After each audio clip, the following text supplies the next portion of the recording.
Good morning students, welcome back to the English channel Prime. Students, in the last class we have completed explanation to the chapter 3 of science, that is fiber to fabric. We have also completed all the projects and activities. So in this class let's start discussing the exercises. So all of you open page number 50. Now the first main A multiple choice questions. Let's do. First question, the hand operated machines used to weave cloth are called dash. Mills, power looms, hand looms or gains are given as the options. Yes, it is C, hand looms. Second question, which natural fiber is obtained from insects? Options are silk, wool, polyester or cotton. Yes, it is silk from the silkworm. Third question, which country is the birthplace of silk? India, China, USA or Australia? Yes, it is China. Fourth question, which of the following clothing can be worn without stitching? Shirt, pant, shawl or kurta? Yes, it is option C, shawl. Fifth question, a silkworm lives on leaves of dash plant. Mulberry, mango, palm or strawberry? Yes, it is mulberry. Next question, B, fill in the blanks. First question, plant fibers can be obtained from dash and dash plants. Yes, it is cotton and jute. Second question, dash and dash are animal fibers. Yes, it is wool and silks are the animal fibers. Third question, cotton is obtained from the dash of cotton plants. It is cotton balls of the cotton plant. Whereas jute is obtained from dash of jute plants. It is stem of the jute plants. Fourth question, synthetic fibers like nylon are dash to touch. Yes, it is smooth to touch. Fifth, dash and dash are synthetic fibers. Yes, it is nylon, rayon are synthetic fibers. Sixth question, fibers are made up of long chains of dash. It is polymers. Seventh question, cotton is cultivated as a dash shrub, as a small annual shrub. Eighth question, fabrics containing both natural and man-made fibers are called dash fabrics. It is called blended fabrics. Ninth, jute requires dash soil for cultivation. Yes, it requires clay soil. Tenth question, dash are generally made by weaving up or knitting ants. Wools are generally made by weaving or knitting ants. C, alternative response type, state true or false. Let's discuss. First question, fibers are made from yarn. Is it true, children? No, it is false. Second question, ginning is a process of removing cotton fibers from seeds. Yes, it is true. Third, knitting can be done using only one yarn. Yes, it is true. State yes or no.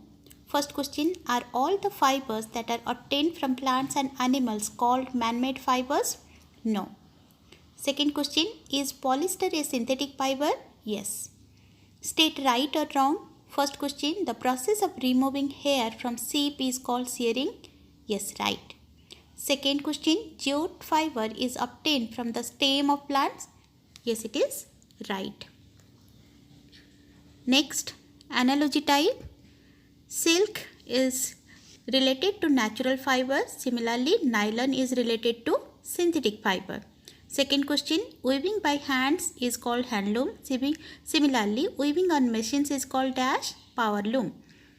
Third question, cotton is related to plant. Similarly, silk is related to silkworm. Done, children? Now let's start doing E, very short answer type questions. Question number 1, name 3 naturally occurring fibers used in clothing. Yes, it is cotton, jute and wool. Second question, which type of climate is needed for cultivation of cotton plants? Yes, cotton plants require black soil, warm climate and plenty of rain.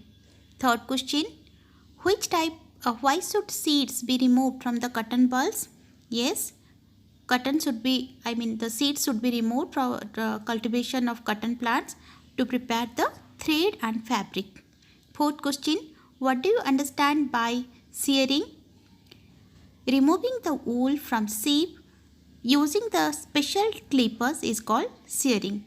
Fifth question, which type of cloth should be used in kitchen and why? Yes, cotton cloth should be used because it absorbs water. Next, F. Short answer type questions. 1. Explain the process of making yarn from fibers. Answer. Fibers are generally thin and short in length. When a bunch of fibers is pressed and twisted, it can be converted into long, strong threads called yarn. The process of twisting fibers to make yarn is called spinning. Done. Second question. Why do we wear clothes? Answer. We wear clothes mainly to protect our bodies against the weather, that is strong sunlight, extreme cold or heat and rain. Clothes also protect us from insects. Third question. Why do we use woolen clothes in winters? Answer. We use woolen clothes in winter because woolen clothes keeps us warm. Woolen fibers retain a lot of air between them. Since air is a bad conductor of heat, wool has the property of retaining heat. Fourth question. List the world's main jute producing countries. World's main jute producing countries are India, Bangladesh and Thailand. Fifth question. Why is the fabric made on power loom cheaper? In power looms, the fabric is made on a large scale in mills. The fabric produced can be several meters long, so the fabric made on power loom is cheaper. Sixth question. How can you classify fibers? Fibers can be classified into three categories. First one is dietary. These are present in our food like in spinach, sugarcane, etc. But these are of no use in fabric formation. Second one is natural fibers. These can be obtained from plants like cotton, jute and from animals like sheep, goat, rabbit, etc. Third one is synthetic fibers. These fibers are obtained from chemicals. The synthetic fibers are nylon, rayon and terylene, etc. Next, G. Long answer type questions. First question. Distinguish between natural and synthetic fibers. You can write the answer in natural fiber side and synthetic fiber side. Natural fiber side, first point, these are obtained from plants or animals, while synthetic fibers are man-made fibers made in factories from chemicals. Second point, these are not as strong as synthetic fibers. Synthetic fibers are very strong. Natural fibers wrinkle easily. Third point, they do not wrinkle easily. Fourth point, they absorb sweat, but synthetic fibers cannot absorb sweat. Done children. Second question. Write the steps involved in the process of making clothes. The large thin thread-like strands present in animal skin or plant is called fiber. The process of twisting fibers to make yarn is called spinning. Yarn is a large thread-like structure made by pressing and twisting a bunch of fiber. The yarn produced from fibers can be converted into fabric by two methods: weaving, that is arrangement of two sets of yarn running across one another. Weaving is done on device called looms. Small looms operated manually are called the hand loom. Second way is knitting. A complete sweater can be knitted by one long thread. Knitting can be done by hand or by machines also. So this is all about the exercises. Hope all of you understood. Complete all these exercises.